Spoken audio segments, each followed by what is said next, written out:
రెండోది తోరము. ఈ తోరం ఏం చేస్తున్నాం? తోరబంధన పూజ అని ఉంటుంది. వరలక్ష్మీ వ్రతం పూజా విధానం పుస్తకాలు షాపులో దొరుకుతుంది. ఆ పుస్తకాల షాపులో పూజా విధానం దొరుకుతుంది. అందులో తోరబంధన పూజ అంటారు. ఆ తోరబంధన పూజ ఏంటి? 9 దారాలు, 9 పోగులు అన్నమాట.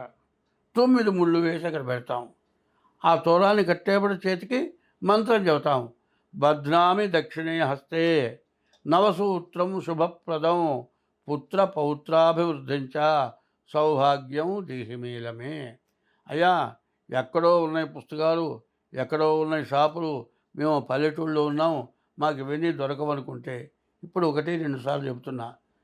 9 పోగులు వేసి 9 ముళ్ళు వేసి తోరం కట్టుకునేప్పుడు బధ్నామి దక్షిణే హస్తే, కుడి చేతికి దక్షిణే హస్తే నవసూత్రం, 9 రకాల దారం, 9 పోగుల దారం, నవసూత్రము శుభప్రదం పుత్ర పౌత్రాభివృద్ధించ సౌభాగ్యం దేహిమీరమే. ఇది పెట్టుకొని రాసుకోవచ్చు చూసుకొని. ఈ రకంగా తోరం కట్టుకోవాలి, వరలక్ష్మి పూజ చేసుకోవాలి. ఇది విధానం. కలశం పెట్టుకునే విధానం చెప్పాను. ఇప్పుడు తోరం ఎట్లా తయారో చెప్పాను. తోరం ఎట్లా దేవుడు అమ్మవారి కలశం దగ్గర పెడతాం.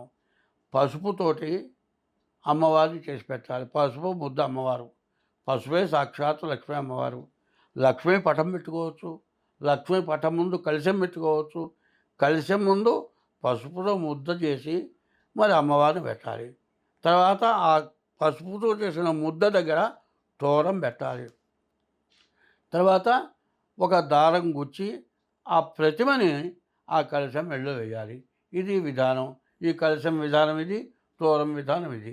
ఇంకా అయితే ఈ నెలలో మేము ఇంకోటి కూడా చేస్తూ ఉన్నాం.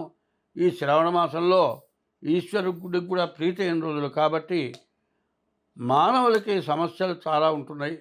గ్రహదోషాలు ఉంటున్నాయి, రకరకాలైన ఈతి బాధలు ఉన్నాయి, శత్రుత్వాలు ఉన్నాయి, వ్యాధులు తగ్గనిటువంటి వ్యాధులు ఉన్నాయి, తీరనటువంటి అప్పులు ఉన్నాయి, అనవసరమైన బాకీలు, ఎవరికో హామీ ఇచ్చి బాకీలు తీరిక ఇబ్బంది పడుతున్న వాళ్ళు ఉన్నారు.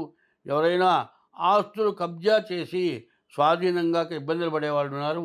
చదువు పూర్తిగా ఇబ్బంది పడేవాళ్ళు ఉన్నారు. చదువు పూర్తయి ఉద్యోగం దాకా ఇబ్బంది పడేవాళ్ళు ఉన్నారు. వాళ్ళంతా కూడా ఆ ఇబ్బందులు తీరటానికి మహారుద్రం అంటారు.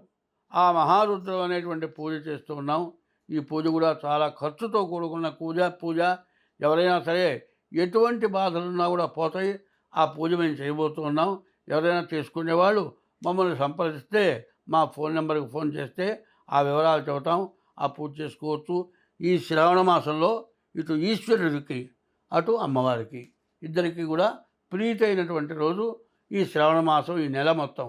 కాబట్టి శ్రావణ మాసంలో శుక్రవారం వరలక్ష్మికి, ఈశ్వరుడికి సోమవారం, అట్లాగే ఈశ్వరుడికి మాస శివరాత్రి. ఇవి విశేషమైనటువంటి రోజులు కాబట్టి ఈ రోజుల్లో ఈ వ్రతాన్ని చేసుకుంటే చాలా మంచిది.